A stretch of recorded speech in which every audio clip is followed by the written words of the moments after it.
सत्ययुग में विष्णु पर तपस्या करने से, त्रेतायुग में विस्तार पूर्वक यज्ञ कार्य करने से तथा द्वापर युग में भगवान की श्री मूर्ति के अर्चन से जो परिणाम पाए जाते थे, कलयुग में महज श्री कृष्ण के नाम संकीर्तन द्वारा वही परिणाम प्राप्त किए जा सकते हैं। महामंत्र का जाप हमें आत्म साक्षात्कार के पथ पर आगे बढ़ाता है, क्योंकि यह हमारे हृदय से सांसारिक वासनाओं को मिटाकर उसे निर्मल बनाता है। यह हमारे जीवन की मिथ्या धारणाओं का सफाया करता है और इस प्रकार यह हमें जन्म और मृत्यु के चक्र से मुक्ति प्रदान करता है।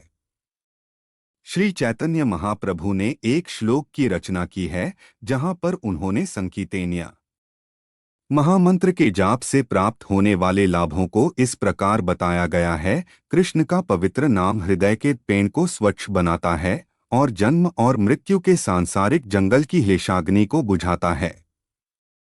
जिस तरह ब्रह्मकमल चंद्रमा की शीतल किरणों में खिलता है, उसी तरह हमारा हृदय भी कृष्ण के नामामृत में फूलने लगता है। अंत में आत्मा को आपने सच्चे आंतरिक निधि की जागरूकता यानी कि कृष्ण के संग एक प्रेमपूर्वक जीवन बिताने की जागरूकता उसे होने लगती है। पुन पुन अमृत का आस्वादन करते हुए आत्मा एक निरंतर बढ़ती हुई आनंदातिरेक के सागर में पुनः पुनः डुबकी लगाती है और सतह पर आती है।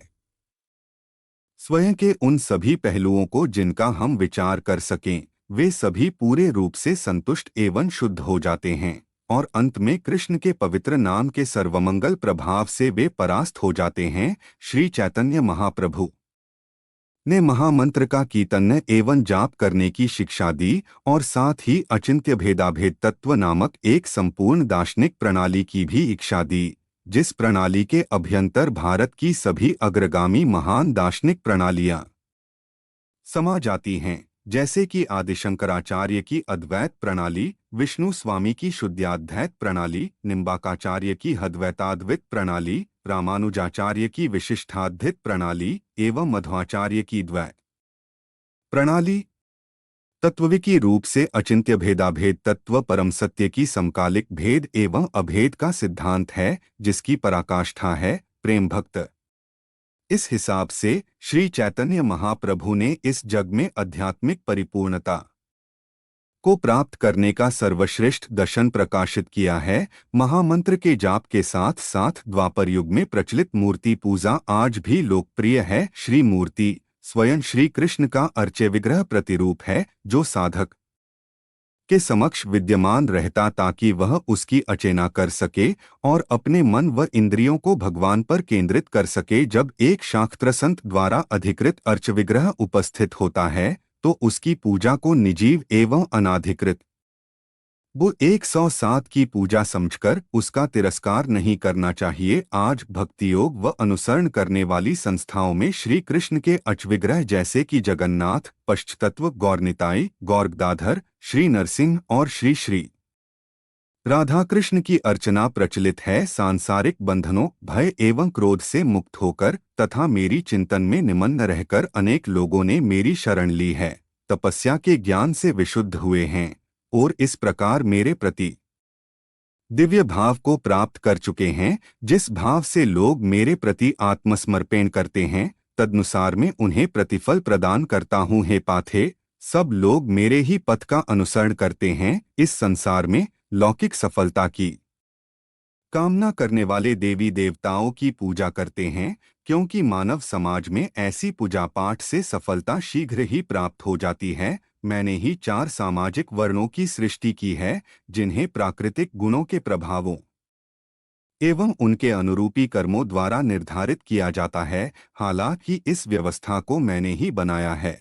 यह जानो कि वास्तव में मैं ना तो कर्ता हूँ ना मैं परिवर्तनीय हूँ। किसी भी कर्म का मुझ पर कोई प्रभाव नहीं होता और न ही मैं भौतिक कर्मों के फलों की कामना करता हूँ। जो इस बात को समझता है वह कभी भी कर्मे से नहीं बंधता। इस बात को जानते हुए प्राचीन काल में मोक्ष की कामना करने वाले भी कर्म किया करते थे।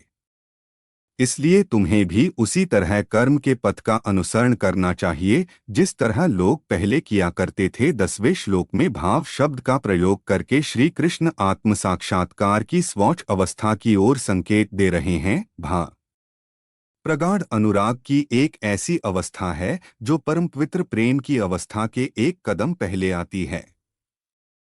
श्री चैतन्य महाप्रभु के प्रधान शिष्य श्री रूपा गोस्वामी ने इसकी व्याख्या अपने ग्रंथ भक्तिरसामृत सिंधु में विस्तार पूर्वक ढंग से की है।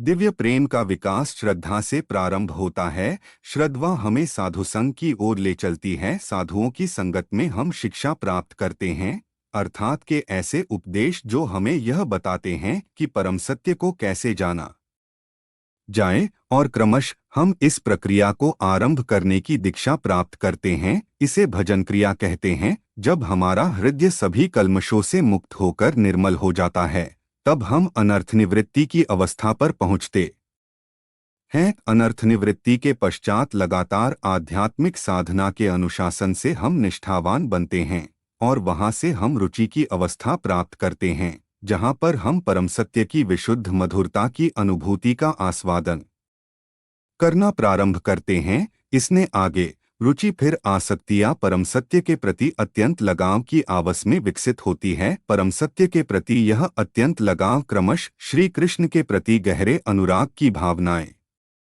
प्रकाशित करता है। इस दुषा को भाव कहा जाता है। इस गहरे अनुराग की पूर्ण विकसित अवस्था को ही प्रेम कहते हैं। जब कृष्ण के प्रति दिव्य प्रेम की भावनाएं उमड़ती है। दिलचस्प बात यह है कि भगवद गीता में श्री कृष्ण इस सर्वश्रेष्ठ उपलब्धि का संकेत बहुत जल्द देते हैं, पूरी तरह प्रत्यक्ष रूप से नहीं, बल्कि थोड़ा गुप्त रूप से। आखिरकार रहस्यों में प्रेम का रहस्य ही सबसे अधिक गोपनीय होता है। आगामी श्लोकों में कृष्ण अर्जुन को प्रोत्साहित करते हैं कि वह निष्काम का पथ न अपनाए। श्री कृष्ण अर्जुन को विश्वास दिलाते हैं कि चूंकि वे स्वयं कर्म की क्रिया प्रतिक्रिया के चक्र के परे हैं, इसलिए जो लोग उनका श्री कृष्ण का शरण लेते हैं वे भी सांसारिक कर्मों की प्रतिक्रिया से मुक्त हो जाते हैं। अर्जुन से श्री कृष्ण यह चाहते हैं कि वह पूर्ववर्ती मोक्ष प्राप्त व्यक्तियों के आदर्श का अनुसरण करे और उनके पदचिह्नों पर चले।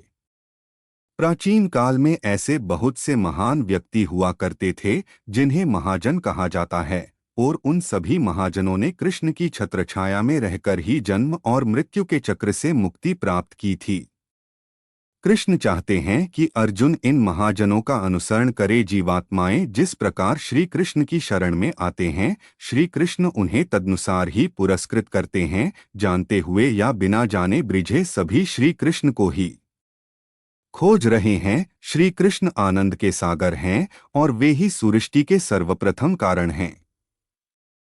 ब्रह्म संहिता में श्री कृष्ण को सर्व कारण कारणम कहा गया है, अर्थात कि सभी कारणों के मूल कारण। कृष्ण को गोविंद भी कहते हैं, यानी कि इंद्रियों को खुश करने वाले। किंतु शारीरिक पहचान की माया के कारण जीवात्माएं अपना सर्वोच्च हित नहीं जानते, और इसलिए वे सीधे कृष्ण की शरण में नहीं आते, बल्कि ये मायाग्रस्त जीव अपनी कामनाओं को पूर्ण करने के लिए या तो देवी देवताओं की पूजा करते हैं, या फिर आधुनिक समाज की तरह थोड़े से पैसे कमाने के लिए वे कड़ी मेहनत करते हैं और जो चाहे खरीद लेते हैं। भौतिक जीवन में जीवात्माएं अपने कमे के अनुसार सुख और दुख का अनुभव करते हुए अलग अलग जीव प्रजातियों में जगत नितांत भ्रमण करते हैं। ब्रह्मांड में भ्रमण करते हुए करोड़ों जीवों में से किसी एक भाग्यवान जीव को श्री कृष्ण की कृपा से गुरु की संगति का अवसर प्राप्त होता है। श्री कृष्ण और गुरु की कृपा से उस व्यक्ति को भक्तिलता का बीज प्राप्त होता है। यह संसार अत्यंत ही पुरानी है, जितना हम सोच सके उससे भी बहुत पुरानी है, और युग युगांतर के पश्चात यहाँ पर बहुत कुछ बदल चुका है। फिर भी आध्यात्मिक प्रगति एवं जन्म मृत्यु वृद्धाप्य और रोग की समस्याओं के समाधान का मूलभूत सिद्धांत आज भी वही है। आधुनिक सभ्यता की उन्नति से दरअसल जीवन के इन वास्तविक समस्याओं के समाधान खोज निकालने में बहुत कम लाभ हुआ है। तथाकथित उच्च शिक्षा और बेहतर रहन-सहन तो उपलब्ध किए जाते हैं, किंतु मूलभूत समस्याएं जैसे कि जन्म मृत्यु बुढ़ापा और रोग वही की वही रह जाती हैं। अब जब उचित समाधान उपलब्ध है तो श्री कृष्ण चाहते हैं कि अर्जुन उसको स्वीकार करे। समाज में सुव्यवस्था और आध्यात्मिक जीवन में दक्षता एवं प्रगति को सुगम बनाने के लिए श्री कृष्ण ने 4 सामाजिक वर्गों की सृष्टि की है, जिसे वर्णे कहा जाता है। अपने पिछले जन्मों से प्राप्त की गई सुकृति या आध्यात्मक योग्यता दिव्य प्रेम का विकास श्रद्धा से प्रारंभ होता है। श्रद्धा हमें साधुसंग की ओर ले चलती है।